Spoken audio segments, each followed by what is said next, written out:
members who contributed, and the ministry and the State Department for Culture for having drafted this bill that seeks to, among other things, Honorable Speaker, ensure that we are able to register issues that touch on culture and alienate the roles of the two levels of government, Honorable Speaker, those issues that will be catered for by the national government and those that will be catered for by the county governments, Honorable Speaker. Honorable Speaker, more importantly, the bill provides for the management of culture in Kenya, and as I said, alienates the functions of the two levels of government between our national and county governments, and also provides for the recognition and promotion of cultural expressions and indigenous technologies by public entities, something that has not happened in the past, the protection of our cultural heritage and expressions, and the protection of endangered communities and cultures. And Honorable Speaker, it's important because, and I was particularly watching to see how the Ma members of parliament, or those members of parliament who represent the Ma communities, would contribute to this debate, and I'm glad that a number of members did contribute. Because if there is a culture that has been abused over the years, is the Ma culture, Honorable Speaker, and I can see the Honorable Lenguris, because I know she's been very passionate on protecting the Samburu cultural practices, Honorable Speaker. And it's not just the Ma community where you find Kimani Ichungwa dressed up in a Moran shuka, donning the Moran hair, and pretending to jump like a Moran. And many at times, Honorable Speaker, many people making money out of the cultural practices of other people. This bill now provides for a mechanism. Majority Leader, you may be interested to know, we went to London. Yes. And I think Alechei was in that delegation for the 75th anniversary of the Commonwealth. And some very stocky Nigerians were brought and introduced as Maasai dancers.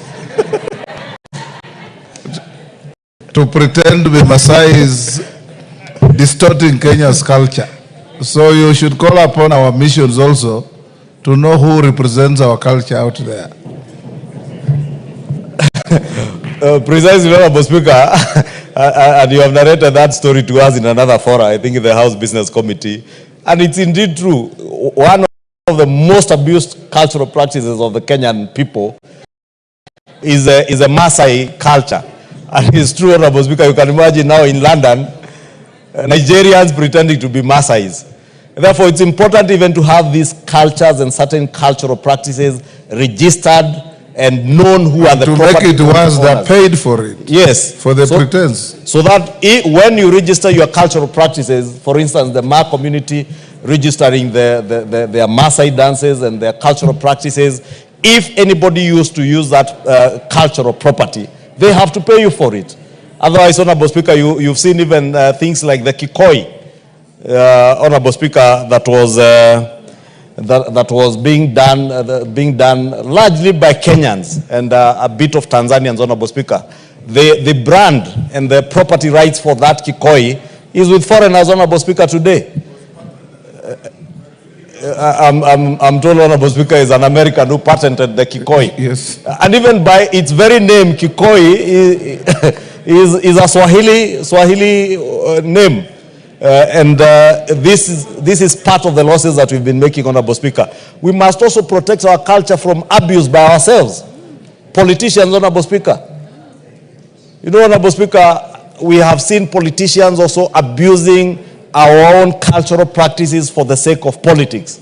Therefore, Honorable Speaker, when at times you see people trying to mobilize people, largely on the basis of their ethnicity, but hiding behind culture, Honorable Speaker, we must be in a position where both the county and national governments are able to protect cultural practices from abuse by politicians, Honorable Speaker. You've also seen other leaders or people who pretend to be leaders. Recently, Honorable Speaker, you saw the governor for Nyeri. You know, Honorable Speaker, when a governor insults an entire community.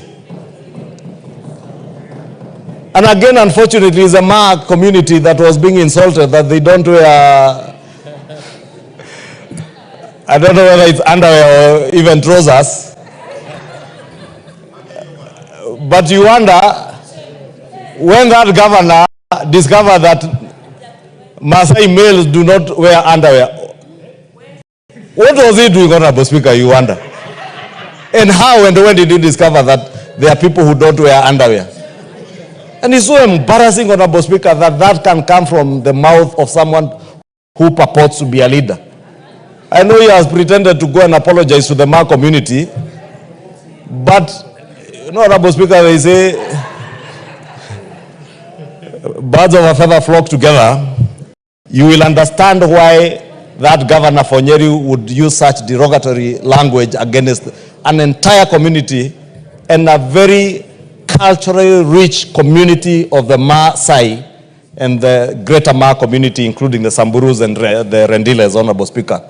And I want to encourage the Ma nation to continue preserving their cultural practices as they have done, and indeed all other communities in our country and in Africa at large, so that we do not allow our people, and more so our young people, to lose the values that we were raised up with, Honorable Speaker, because we were able to be taught our ways of life and not adopt the Western ways of life. Let us adopt the cultural, the technological changes that we will get from the West, but maintain our cultural practices, Honorable Speaker. And Honorable Speaker, let me just conclude by saying this bill indeed speaks to length on how we will protect those cultures, how we will safeguard our cultural practices from being abused, how we protect our cultural properties from being stolen by others who do not even know and understand the value of those cultural property rights, Honorable Speaker. And I believe with the enactment of this bill, it will go a long way to protect ourselves as a nation and indeed as proud African people, Honorable Speaker. With those many remarks, I beg to reply, thank all the members who contributed up to very late in the evening on Thursday on this bill, and encourage them, those who did express the need to bring in amendments, when we take it to the committee of the whole very soon, Honorable Speaker. And with that, I beg to reply. Thank you. Members on their feet, take your seats. Thank you, honorable members. I'll now put the question at order number 8, which is the Cultural Bill, National Assembly Bill number 12 of 2024, be now read a second time. As members of that opinion say aye. Aye. Will those of the contrary opinion say nay? The ayes have it. A bill for an act of parliament to give effect to Article 11(3)(a) of the Constitution to provide for the protection and promotion of culture and the cultural